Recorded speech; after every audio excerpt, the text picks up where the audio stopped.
अस्सलाम वालेकुम नाज़रीन, मैं हूं आपका मेज़बान खालिद जमील और आप देख रहे हैं प्रोग्राम डिबेट एट 8। और आज भी हम बातचीत करेंगे पाकिस्तान के मौजूदा सूरत हाल के तनाजुर के अंदर पाकिस्तान तहरीक इंसाफ और बाज़ आलमी फोरम्स के ऊपर भी अब ये मुतालबा किया जा रहा है कि इस्लामाबाद में 26 नवंबर की दोपहर और रात को जो वाक़यात पेश आए फायरिंग के और हलाकतों के, उसकी आज़ादाना तहकीकात होनी चाहिए। वज़ारत दाखिला ने आज बयान जारी किया और उसमें कहा है कि सिक्योरिटी फोर्सेज ने कोई गोली नहीं चलाई और बराह रास्त कोई तसादुम नहीं हुआ अफवाज पाकिस्तान का भी आम शहरियों और मुजाहिरीन के साथ। अफवाज पाकिस्तान को सिर्फ जो है कि वो रियासती इदारों की इमारतों और सफारतकारों और जो गैर मुल्की वफूद थे उनके तहफ़्फ़ुज़ के लिए इस्तेमाल किया गया था। वज़ारत दाखिला ने यह कहा कि 1500 शरपसंद अनासर थे जिनमें से गैर मुल्की और अफ़गान शहरियों के बारे में कहा गया है और उनको मुराद सईद बराह रास्त जो है कि उनकी निगरानी या लीड कर रहे थे और मुराद सईद ख़ुद भी इस मुजाहरे में शामिल थे। और दूसरी तरफ से गवर्नर राज के हवाले से जो हुकूमती हलकों के अंदर गुफ्तगू हो रही थी, बिलावल भुट्टो साहब ने उसकी मुखालफत की है, राना सनाउल्लाह साहब ने भी उसकी मुखालफत की और KP असम्बली के अंदर जो जज्बात इस वक्त देखे जा रहे हैं उसके ऊपर काफ़ी तशवीश पाई जाती है वफाकी सतह के ऊपर। उस हवाले से भी हम बात करेंगे। हमें इस वक्त ज्वाइन कर रहे हैं नासिर भट्ट साहब, सेनेटर हैं पाकिस्तान मुस्लिम लीग नून के, और अज़हर सिद्दीक हैं, सीनियर रहनुमा हैं पाकिस्तान तहरीक इंसाफ के। आप दोनों का बहुत शुक्रिया। अज़हर सिद्दीक साहब, आप क्योंकि लीगल फ्रेटर्निटी से भी तल्लुक़ रखते हैं, सुप्रीम कोर्ट के वकील हैं, ये जो तहकीकाती आज़ादाना तहकीकात का मुतालबा किया जा रहा है आपकी जमात की जानिब से भी और बाज़ इंटरनेशनल फोरम से भी ये बात की जा रही है, ये तहकीकात किस नौयत की होनी चाहिए आपके ख्याल में? सुप्रीम कोर्ट लेवल की, हाई कोर्ट लेवल की, या इसमें डिस्ट्रिक्ट एंड सेशन जज की निगरानी में भी होती हैं? तो और इसका जो SOPs हैं या TORs हैं वो क्या होने चाहिए आपके ख्याल में? बहुत शुक्रिया खालिद साहब। आपको पता है कि मॉडल टाउन सानिया के अंदर भी जुडिशल इंक्वायरी हुई तो हकायक सामने आए। उसके बाद हमने उनको मंतकी अंजाम की तरफ खाली FIR दर्ज करने के बाद या इस्तगासा भी हमने पाकिस्तान अवामी तहरीक की तरफ से दायर किया था, उसके रिजल्ट आपके सामने हैं। पुलिस की इन्वेस्टिगेशन भी अगर हमने कोशिश की कि वो आज़ादाना हो सके, वो ज्वाइंट इन्वेस्टिगेशन टीम अगर बनी भी तो हाई कोर्ट ने स्टे कर दी और किस तरह से मामला ले जाते रहे ये रिकॉर्ड के ऊपर है।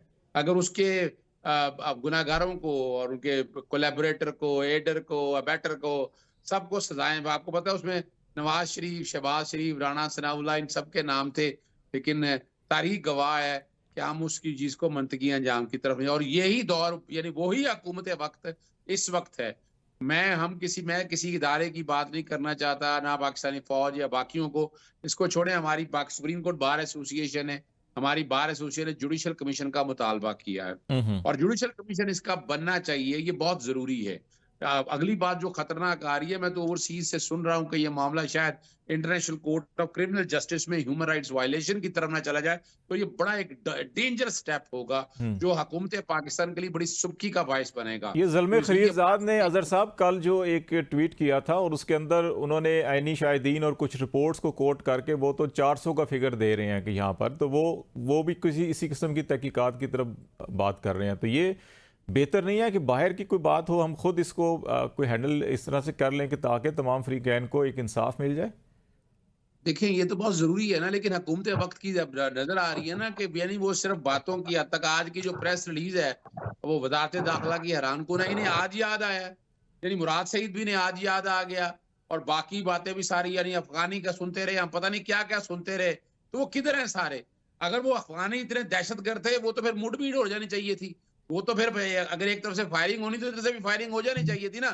अगर हम इस फिलॉसफी को, इस नुक्ता नजर को अगर सच मान लिया जाए तो इसकी तहकीक के लिए ये जरूरी है कि हमारी बार एसोसिएशन, बार काउंसिल ने भी मुतालबा जो किया है, जुडिशल कमीशन सुप्रीम कोर्ट के जजेस हों, हाई कोर्ट के जज, बल्कि असूली तौर पर तो सुप्रीम कोर्ट के जज जो कि खैबर पख्तूनख्वा से भी आए हैं और पंजाब से भी है, 2 जजेस यहाँ के हों, ये बैठकर इसकी तहकीक करके 4-5 चीजें हैं।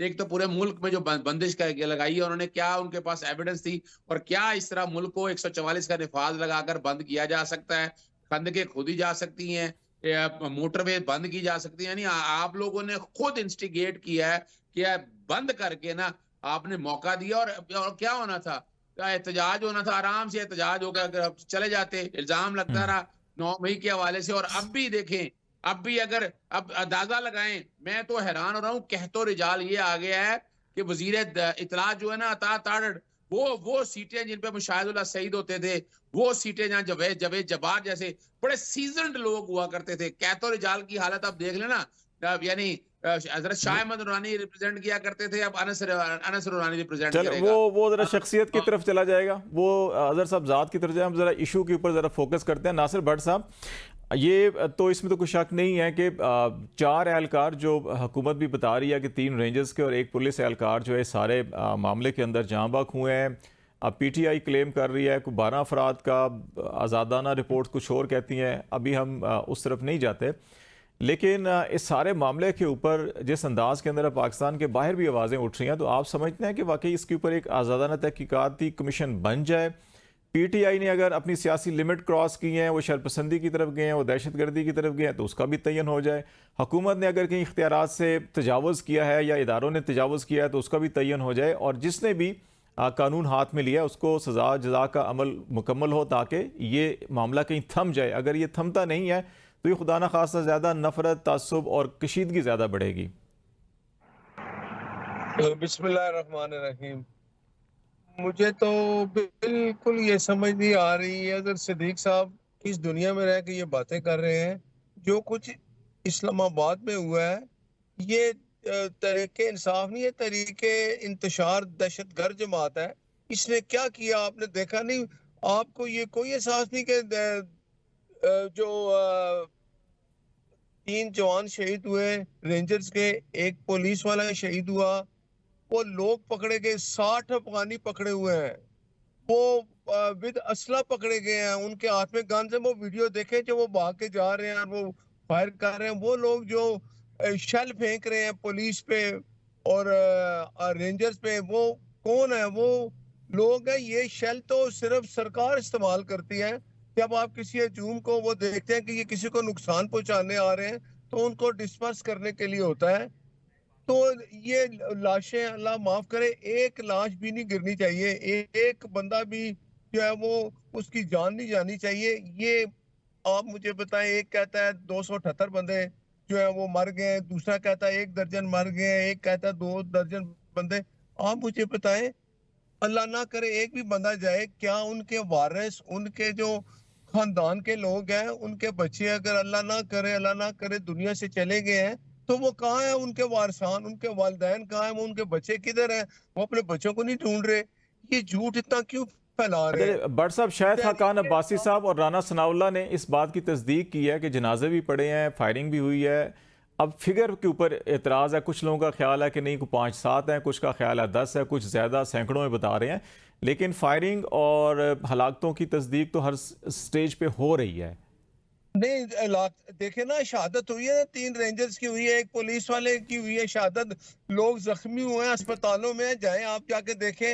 आर्मी चीफ और हाँ, प्राइम मिनिस्टर और रेंजर्स जो शहीद हुए उनका जनाजा पढ़ा रहे हैं, वो बिल्कुल। आपने फुटेज नहीं देखी? नहीं नहीं, बिल्कुल, आप वो मुझे बताएं, उस कौन सी सियासी जमात, उसका भी कौन सी सियासी उसका भी है। जमात? हम कारकुनों की बात कर रहे हैं, जैसे इस्लामाबाद या कोटली सत्तियां, मरी, और ये तो शायद खाकान अब्बासी साहब कह रहे हैं मैंने खुद जनाजे पढ़े हैं जाके, वो वर्कर थे और उनको यहाँ पे मारा गया। राना सनाउल्लाह साहब ने कहा कि फायरिंग हुई है, सियासी वर्कर जो हैं वो इसमें जहाँ बहक हुए हैं। अब तैयार ये करना है कि क्यों लिमिट क्यों क्रॉस हुई।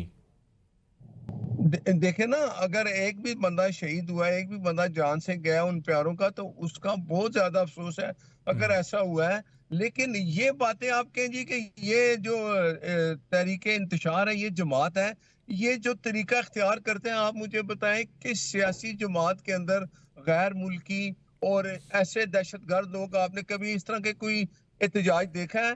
ये इसी जमात में होता है, यही आते हैं क्या? मैं फिर ये प्रेज्यूम करूं कि जो अफगानी 40,000 अफगानी जेलों से रहा हुआ था, वो इमरान खान ने इसलिए रिहा कराया था कि अपने ही फोर्सेस पे, अपने ही मुल्क पे लोगों पे हमला करेंगे? आप सही। मुझे ये बताएं, ये जरूर इंसाफ फैसला होना चाहिए कि ये लोग कौन थे, कहां से आए। एक और कैसे हुआ? एक एक सूबे चीज़ का और वजीर भट्ट साहब, आला। भट्ट साहब, क्या ये मुनासिब नहीं है कि अगर ये तहरीक इंसाफ नहीं है और तहरीक इंतशार है, फेडरल कैबिनेट इसके ऊपर फैसला करे, रेफरेंस दायर करे, नोटिफिकेशन करे, और वो नोटिफिकेशन सुप्रीम कोर्ट भेजा जाए और इनको बाकायदा कानून के तहत कलअदम करार दे दिया जाए। अगर ये सारी चीज़ें बिल्कुल ऑन ग्राउंड हो रही हैं, तो फिर हमें एक लीगल प्रोसेस करके इसको सियासी अमल से निकालना चाहिए। अगर ये तहरीक इंतशार है, फिर पार्लिमान में भी है, कमेटियों में भी है, और इवन जजेस और चीफ जस्टिस ऑफ पाकिस्तान की तकर्री में भी इनके लोग बैठे हुए हैं, तो फिर तो वहां नहीं होने चाहिए इनको। आप मुझे बताएं 9 मई किसने किया है? मैं बिल्कुल हमने यही तो किया कह है, रहा हूं आपने किया कि है? वफाकी काबीना में लेकर आए, पाबंदी लगाएं फिर इनके ऊपर, क्यों नहीं लगा रहे पाबंदी? नहीं, आप मुझे बताएं, मैं आपसे सवाल करता हूं, 9 मई का वाकया किसने किया है? मैं आपसे क्या मैं, वो लोगों मैं के आपसे बीच एग्री मौजूद कर रहा हूं थे? कि इन्होंने किया, सब कुछ इन्होंने किया, तो फिर वो हम कानूनी तरीके से अमल करके पाबंदी क्यों नहीं लगा रहे फिर हम? देखे ना, अब ये तो फिर जब हम सारे शहादतें या जो शवाहिद हैं वो अदालत में देंगे, फिर अदालत फैसला करेगी। तो फिर आप मुझे बताएं, इमरान खान जो है, उसने ये नहीं कहा कि 9 मई के अगर मेरे लोग हैं मुझे सीसीटीवी फुटेज बताएं, तो मैं मानता हूँ माफी मांग आज लूं, तक बिल्कुल कहा उसने कि मैं माफी माफी मांग मांगी लूंगा। है? उसने आज तक माफी मांगी है? अब उसकी वो तो डॉक्टर बंदे राशिदा कौन है? कौन है, वो जो पंजाब की महले सदर है या जनरल सेक्रेटरी है, जो भी है, डॉक्टर यास्मीन वो राशिद। क्या कह रही है, इधर आ जाओ जाके हमला, ये बातें आप अच्छा, उनको बताएं। लेकिन मुझे ये नहीं समझ आती कि तहरीक इंसाफ अभी भी ये नहीं समझती कि अगर वो एक सियासी जमात बनकर एहतजाज करेगी, उसका एहतजाज रिकॉर्ड भी होगा, सुना भी जाएगा। आप मुझे बताएं, हम्म, जब इनको अभी कहा गया कि आप संगजानी जाके एहतजाज करें, 10 दिन बैठे, 12 दिन बैठे, ये वो डी सब चौक हदें आ गया, क्रॉस करके ठीक हो गया, जबरदस्ती ठीक है। डी चौक में आए। वो बुशरा बीबी थी, उसने कहा मैंने हर हालत में जाना है और खान को छुड़ाना है। भाई, आपने खान को छुड़ाना है तो अदालतों में जाके सबूत देने हैं, सही, अदालतों ने उसको लेकिन छोड़ना है। लेकिन वो अदालतों में जाते हैं, अदालतों के फैसले भी देखे ना, वो कहती जाए मुलाकात कर लें, वो मुलाकात भी नहीं होती। मैं जरा अजहर सदीक साहब को भी ले लेता हूँ, फिर आता हूँ जरा नासिर भट्ट साहब आपकी तरफ दोबारा आते हैं। अजहर साहब, ये को 3-4 बड़े लीगल पॉइंट हैं कि गवर्नमेंट मुसलसल ये कहती है कि नहीं जी ये तहरीक इंसाफ नहीं है, अब ये सियासत नहीं कर रहे, ये इंतशार कर रहे हैं, ये फितना फसाद कर रहे हैं 9 मई से लेके अब तक, और अभी भी जो ये सारी कि जी संगजानी हमने दे दिया था इनको टाइम, इन्हें डी चौक नहीं आना चाहिए था, ये सारी अपनी जगह, तो फिर एक ड्यू लीगल प्रोसेस है। मैं भट्ट साहब से भी कह रहा था कि पाबंदी लगा दें, फिर ख़त्म कर दें इस सियासी जमात को। तो अभी तक जो आप क्योंकि कुछ केसेस को डील भी करते रहे हैं और लीगल इसके तमाम पहलू भी देखते हैं, तो आप ये समझते हैं कि गवर्नमेंट का अगर ये मौक़िफ़ ठीक है तो फिर एक लीगल प्रोसेस क्या इख्तियार करना चाहिए? अगर वो लीगल प्रोसेस इख्तियार नहीं हो रहा या अदालतों में अभी तक वो इंडोर्समेंट नहीं मिल रही जिसके लिए ये बाज़ाब्ता तौर के ऊपर तहरीक इंतशार हम कह दें उसको, तो फिर लीगल स्टेटस क्या है और इसको कैसे हम जो है कि आगे बढ़ सकते हैं? बहुत दुख की बात है, तकलीफ की बात है। हम जमहूरी लोग हैं, लेकिन पैदावार हम डिक्टेटर के ही हैं, और वही जुबान इस्तेमाल करते हैं, झूठ बोलते हैं, हम शायद रब को हाजिर नाजिर नहीं जानते हैं। याद रखिएगा, जालिमों के जुल्म और कातिल के कत्ल पर आंखें बंद करने वाले और जालिमों का साथ देने वाले क़यामत के दिन जालिमों और कातिलों के साथी करार पाएंगे, और उनका ठिकाना जहन्नम होगा। ये मैं ऐसी कोई नहीं, अल्लाह ताला जालिमों से हरगिज़ बेखबर नहीं, बल्कि अल्लाह का इल्म उनका अहाता किया हुआ है। ठीक है ना जी? और याद रखिएगा, ये कुरान मजीद में इस वईद का मतलब ये है कि किसी को उसके जुल्म के बावजूद ढील मिल रही है तो उसे हरगिज़ बचत नहीं होना चाहिए। इस दुनिया में हाल का एक कानून जारी है, और जैसे ही मोहलत का ये वक्त खत्म होगा, जालिम खुदा के गजब का शिकार हो जाएंगे, और उस ये जालिम खुदा के मुकाबले में अपना मददगार नहीं पाएंगे। ये मैं नहीं कह रहा, जालिमों का मदद देखें, दीन हुसैनियत से जिंदा है, यजीदियत से नहीं। यजीद अगर गालिब है तो उसको फतह ना समझें अपनी। यानी मैं अल्लाह ना करते मैं ऐसी हुकूमत के साथ होता तो मैं शादी घर हुई है, बैठता, आप उसको ऑन क्यों नहीं मैं करते कि आप वकीला लोगों ने आके हमला किया और मारा है? नहीं, दोनों तरफ से, ये दोनों तरफ से, खा ये रेंजर्स के, पुलिस के या कारकुन हुए, दोनों तरफ से पाकिस्तान के शहरी थे, और ये नहीं होना चाहिए था। हम मतलब जहाँ कारकुनों का अफसोस है वहाँ डेफिनेटली जो सरकारी एहलकार सब, जी बिल्कुल, मैं सबकी बात कर रहा हूँ। भाई वो भट्ट साहब भी यही पॉइंट आउट कर रहे थे तो मैंने उसको इंडोर्स किया। जी, अजहर साहब भी उसकी तायद कर रहे हैं। हाँ, देखिए बात ये सही है, हर एक के लिए है, ये मेरे लिए भी उतरा है, मैं कब कह रहा हूँ, मैं तो खुदा, मैं कलमा पढ़ के कह रहता हूँ, ये हर एक के लिए है। चले, और दूसरा देखिएगा, जहां तक रेंजर्स के हैं, वो एजाज सईद साहब और बहुत से लोगों ने कह दिया कि वो कौन सी गाड़ी थी, किसकी गाड़ी थी, मैं उनमें नहीं जाना चाहता। हामिद मीर साहब एक क्रेडिबल जर्नलिस्ट है, उन्होंने 2 बजे से 5 बजे के दौरान फायरिंग का सबका कह दिया। नमाज पढ़ते हुए क्या हुआ, मैं वो भी बात नहीं करना चाहता।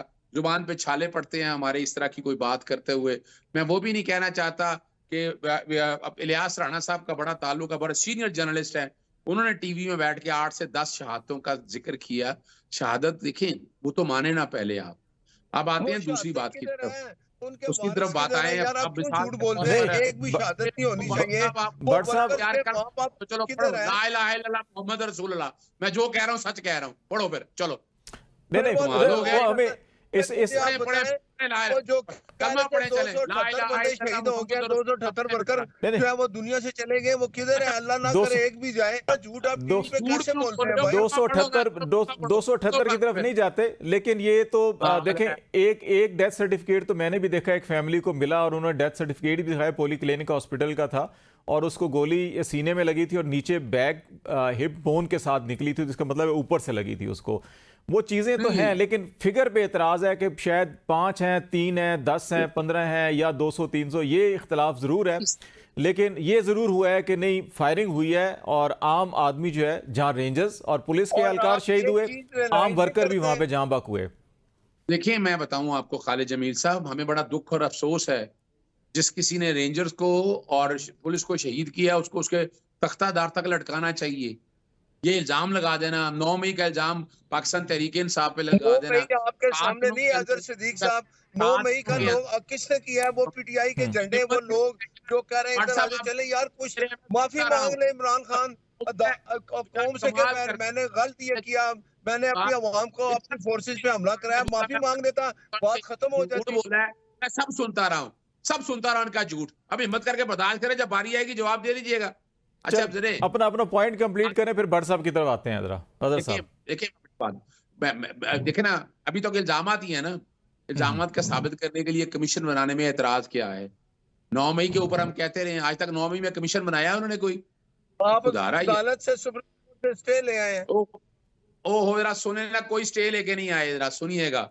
अब पता नहीं है ना, अब बोला वकील नहीं करें, है आप कलमा पढ़ दे, यार। कसम उठाए, आप स्टे नहीं लेके आए आप सुप्रीम ये कोर्ट से। वो भट्ट साहब ऑडियो कमीशन पे था स्टे। इन्हें समझ नहीं है, भाई मैं क्या कहूँ, मैं प्रॉब्लम कोई है। फैसला नहीं सुना सकते तो भाई जब आप तक सुन सुप्रीम तो कोर्ट ले। का अच्छा, वो फैसला हाँ, क्या मिलिट्री कोर्ट्स, अजहर साहब, करेंगे, मैं अजहर साहब, करने दूंगा। मिलिट्री ट्रायल, सिविलियन का मिलिट्री ट्रायल के हवाले से वो बात करें जी, वहां से स्टे लिया हुआ है। और नहीं, कागज उसका से लेके उससे आए कोई हैं। ताल्लुक नहीं है। 9 मई के केसेस का, 9 मई का ट्रायल चलाना था, दहशतगर्दी की कोर्टों में 7 दिनों में ट्रायल कंक्लूड करना था, नहीं किया। 3 महीने में चालान सबमिट करना था, नहीं किया। 3 महीने में चालान नहीं कर सके, 7 दिनों में ट्रायल करना था, नहीं कर सके। तो कसूर है इनका, क्योंकि एविडेंस नहीं थी। अगर एविडेंस होती तो कब का कर लेते। देखिए, हमें इस तरह नहीं है, थोड़ा कड़वा थोड़ा मीठा। अब तो आप आते हैं अगली तरफ। अब तरीकाकार क्या है? अगर कोई दहशतगर्द जमात है तो कानून दिया हुआ है ना, आप दहशतगर्द को बैन करें।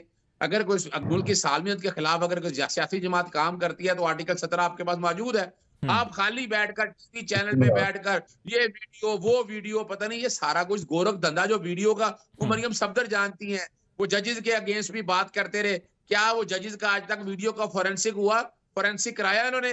यानी हम बातें, यानी अब झूठ, फ्रॉड और फ्रे पर मबनी चीजों को लेकर हम चलते रहे, इस तरह नहीं चलता।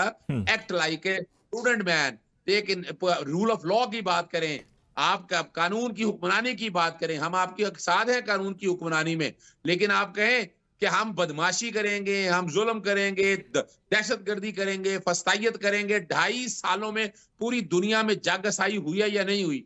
अपना अमेरिकन पार्लियामेंट के लोगों ने वो इल्जाम लगते रहे, हमने कोई जनाब पता नहीं, हमने लॉबिंग करके खरीद लिए। ओ भाई, लॉबिंग करके खरीद का पूरी पार्लियामेंट खरीद लेता है कि वहां के पार्लियामेंट ने ह्यूमन राइट वायलेशन पे बात की है। अजहर साहब, आपने कश्मीर बना दिया, फलस्तीन पे जो जुल्म हो रहा है वहां पूरी दुनिया बात करी, इसका मतलब है लॉबिस्ट आ गया वहां भी नहीं। आपको अपने सोचना पड़ेगा। जमहूरी रवायात और कल्चर खत्म कर दिया है। पाकिस्तान मुस्लिम लीग नून ने डिक्टेटर के पे पली, डिक्टेटर के सर पे चल रही है। ठीक हो गया, बातचीत चल रही है हमारी। यहाँ ब्रेक लेते हैं, ब्रेक के बाद वापस आएंगे तो यहीं से बातचीत को जारी रखेंगे। नाज़रीन, हमारे साथ रहिएगा।